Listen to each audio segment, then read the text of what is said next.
And now, the man who had the temerity to stand up against Keir Starmer in his own constituency, take him on, and I have to say it, scared the shit out of him. Andrew Feinstein.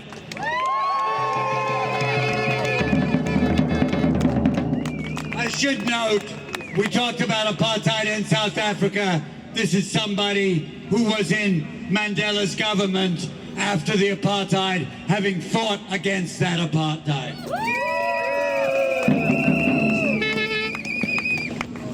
First of all, may I say, Mazel Tov. Congratulations to the organizers, to all of you who have been here for 13 long months. And I say that because I know we are going nowhere. We are going nowhere until the Israeli ambassador is gone.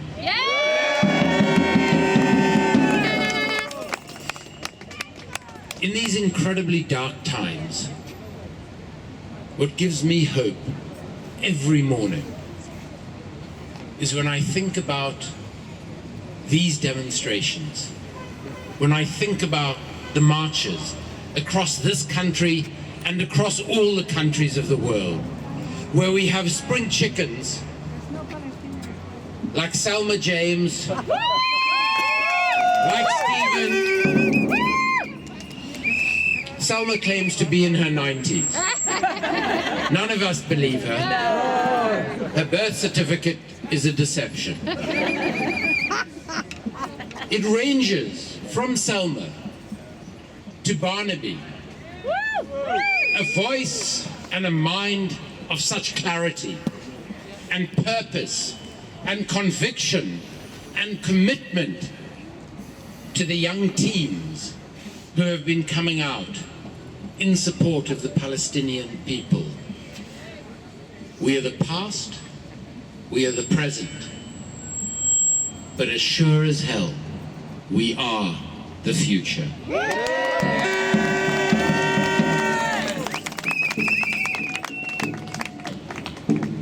My constituency MP, who has taken up new accommodation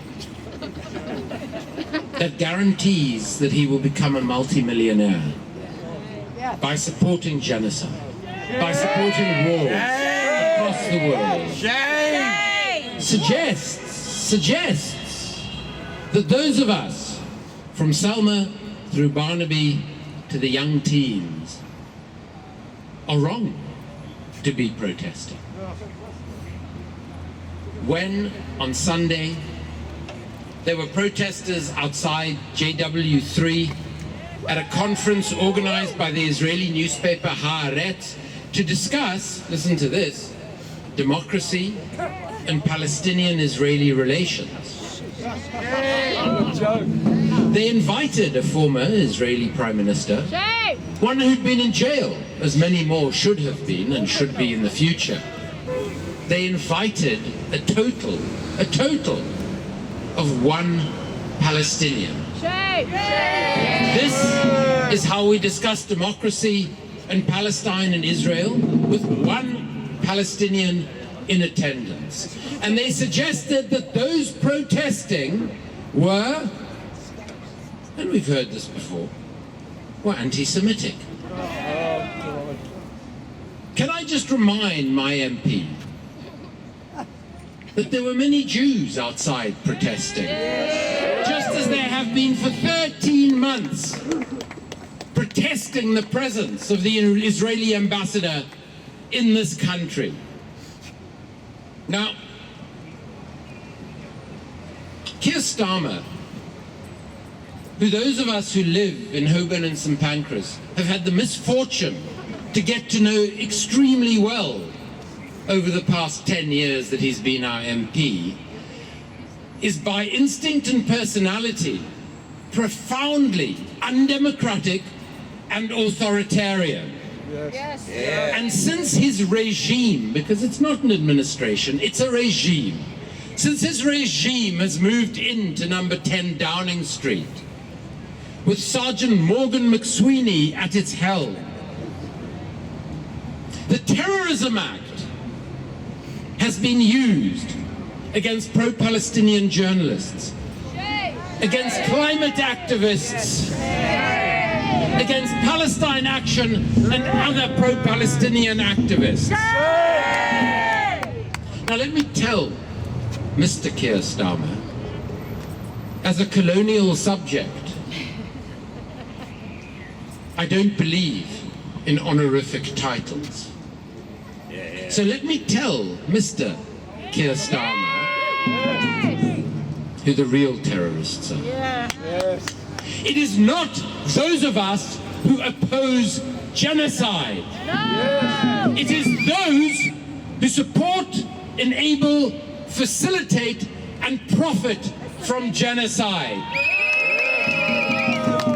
And therefore, it includes amongst its numbers Mr. Keir Starmer of number 10 Downing Street. It includes the Israeli ambassador just a few blocks from where we are standing, and her entire government.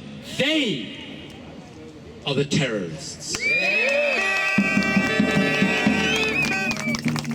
And today, the terrorist state of Israel announced a globally unprecedented 63% increase in its defense budget for 2025-2026 because of the intensification of its war initiative, according to its budget statement. A 63% increase in its defense budget. Never in human history have we heard of an increase of this scale. And this is a state that the highest court in the world has said is committing a plausible genocide, is an apartheid state. Now, I know something about apartheid. I grew up as a privileged white person in apartheid South Africa. And I regard myself as remarkably privileged to have played an incredibly tiny role in our liberation from apartheid.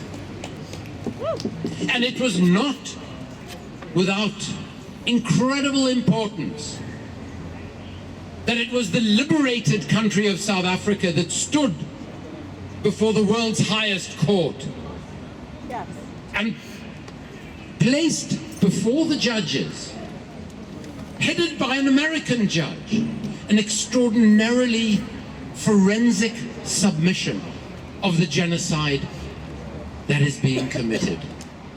Because what that symbolized is the oppressed have become the lawyers, the judges, the academics, the intellectuals in our now free South Africa.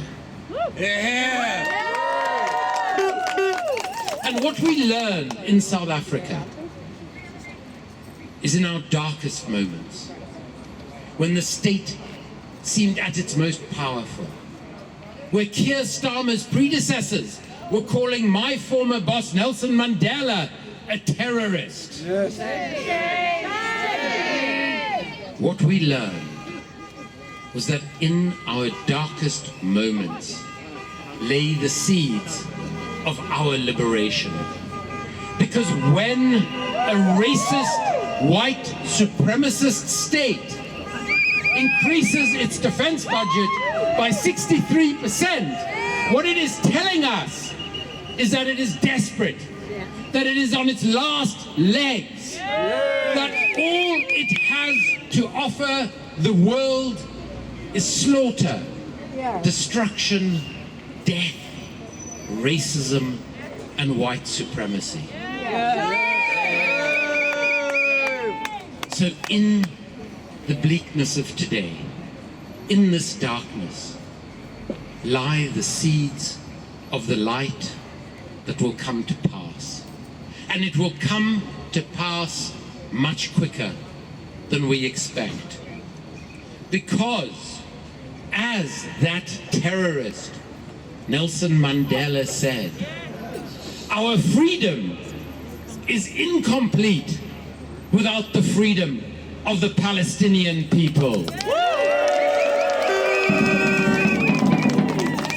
And as surely as South Africa defeated apartheid and became a free and democratic state, so too do we know that Palestine will be free.